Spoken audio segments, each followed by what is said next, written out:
Hello everyone, स्वागत है आप सभी का हमारे YouTube channel SC coaching classes पर। आज हम इस वीडियो में बात करने वाले हैं केमिस्ट्री के 10 मोस्ट इम्पॉर्टेंट क्वेश्चंस जो कि आपके आने वाले exam KVS, NVS, GIC, TGT, PGT, EMRS, BPSC TRE 4.0 के जो टीजीटी पीजीटी के एग्ज़ाम हैं उसमें आपके लिए हेल्पफुल रहेंगे। अगर आपको ये वीडियो अच्छी लगे तो हमारे इस वीडियो को लाइक कीजिए, अपने फ्रेंड्स के साथ शेयर कीजिए और हमारे यूट्यूब चैनल ऐसी कोचिंग क्लासेस को सब्सक्राइब करना बिल्कुल ना भूलिए, ताकि इस तरह की और भी वीडियोस आपके पास सबसे पहले पहुंचती रहें। तो चलिए बिना देर किए शुरू करते हैं आज का पहला क्वेश्चन। क्वेश्चन है Na2CO3 के 0.2 मोलर विलयन के 500 मिलीलीटर की मात्रा क्या होगी? What is the mass of 0.2 molar Na2CO3 solution if volume of solution is 500 ml? A 1.53 gram, B 3.06 gram, C 5.3 ग्राम और D है 10.6 ग्राम। तो देखिए, जब हमें मोलैरिटी दे रखी है और वॉल्यूम दे रखा है और हमें क्या निकालना है, मास निकालना है, तो फॉर्मूला क्या होगा? W इक्वल्स टू M यानी molarity into molar mass MM into volume upon क्या कर देंगे 1000। तो मोलैरिटी कितनी दे रखी है 0.2 और मोलर मास Na2CO3 का कितना होता है 106, वॉल्यूम कितना दिया हुआ है 500 और अपॉन क्या कर देंगे 1000। तो ये 500 से कितनी आ जाएगा 2 टाइम्स, ये 0.1, तो क्या आएगा आंसर 10.6 ग्राम हमारा आंसर हो जाएगा। तो आंसर क्या रहेगा इसमें? डी इसमें सही आंसर है। अगला क्वेश्चन है अभिक्रिया में बी क्या होगा? What is the be in the following reaction? तो देखिए ये क्या है, यहाँ पर ये अल्कोहल ग्रुप है जिसकी रिएक्शन किससे करा रहे हैं पीसीसी। पीसीसी यानी क्या है पायरिडीनियम क्लोरोक्रोमेट, और ये क्या है एक माइल्ड ऑक्सीडाइजिंग एजेंट होता है। ये अल्कोहल को किस में कन्वर्ट करता है एल्डिहाइड में। तो ये क्या बन जाएगा यहाँ पर, ये CH2OH किस में कन्वर्ट हो जाएगा CHO में। तो ये क्या बन गया, ये बन गया फरफ्यूरल, और इस फरफ्यूरल की रिएक्शन किससे करा रहे हैं बी से।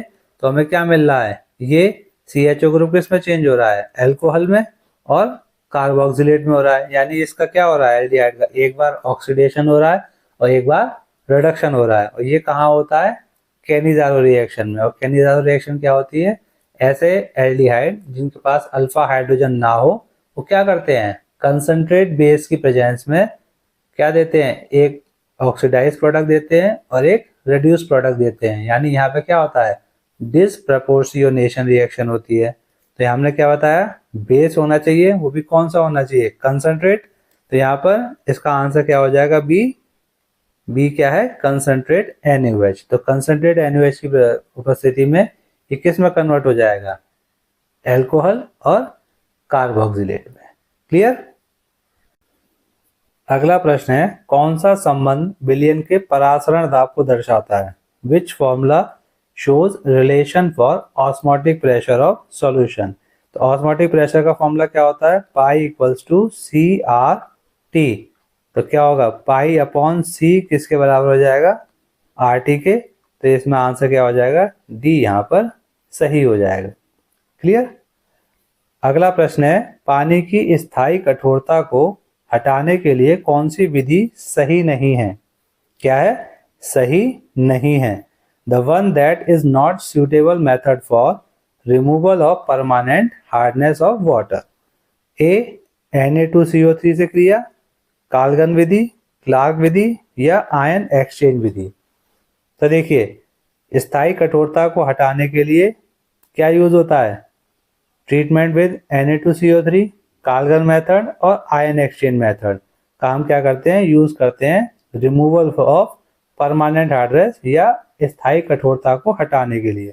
और क्लार्क विधि का प्रयोग हम कहाँ करते हैं टेम्परेरी हार्डनेस को हटाने के लिए क्या होता है क्लार्क विधि का प्रयोग होता है। तो आंसर यहाँ क्या हो जाएगा सी यहाँ पर सही हो जाएगा।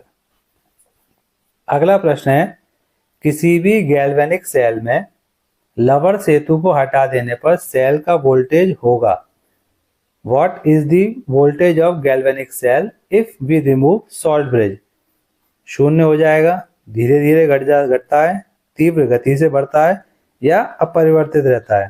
देखिए, किसी गैल्वेनिक सेल में अगर हम लवण सेतु यानी सॉल्ट ब्रिज को हटा देंगे तो क्या होगा? सर्किट कंप्लीट नहीं होगा, और जब सर्किट ही कंप्लीट नहीं होगा तो वहां क्या हो जाएगा? वोल्टेज शून्य हो जाएगा, यानी कह सकते हैं बिकम्स जीरो। तो आंसर क्या हो जाएगा? ए यहाँ पर सही आंसर है। अगला प्रश्न है, जिंक की रिएक्शन किससे हो रही है? एक्वस कॉपर से हो रही है, कॉपर 2+, क्या मिल रहा है? जिंक 2+ और कॉपर मिल रहा है, जिसमें हमें क्या दे रखा है? इलेक्ट्रो पोटेंशियल दे रखा है Zn का और कॉपर का। हमें पूछा है सेल का ईएमएफ क्या होगा, यानी what is the EMF of cell. तो इसमें क्या होता है, हमें एक फॉर्मूला याद रखना होता है, ई नॉट सेल इक्वल्स टू होता है ई कैथोड माइनस ई एनोड।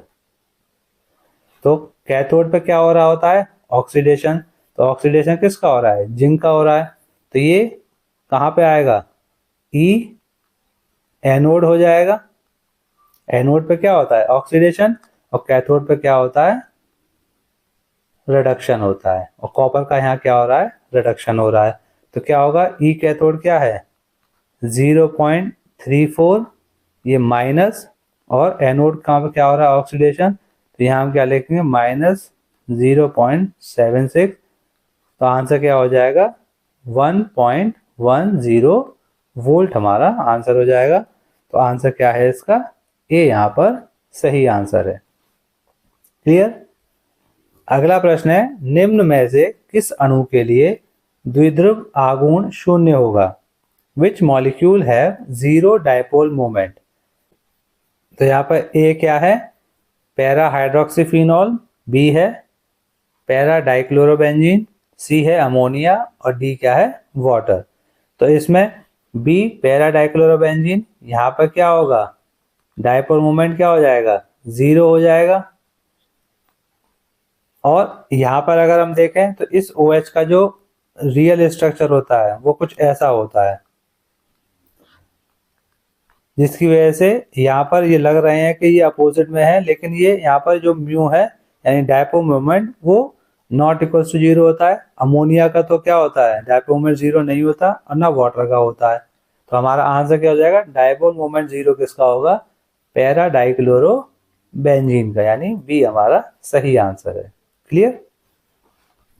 अगला क्वेश्चन है, वेग स्थिरांक ताप बढ़ने पर यानी effect of temperature on rate constant, A बढ़ेगा, घटेगा, अपरिवर्तित रहेगा या कोई नहीं?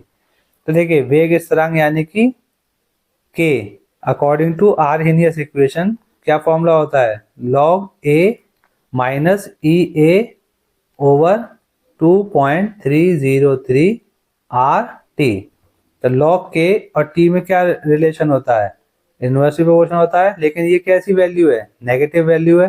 तो टेम्परेचर बढ़ेगा, ये वैल्यू क्या होगी? और छोटी हो जाएगी, जिससे क्या होगा? लॉग ए की वैल्यू क्या होगी? बढ़ जाएगी। तो यानी टेम्परेचर बढ़ने पर क्या होगा? रेट कांस्टेंट बढ़ता है।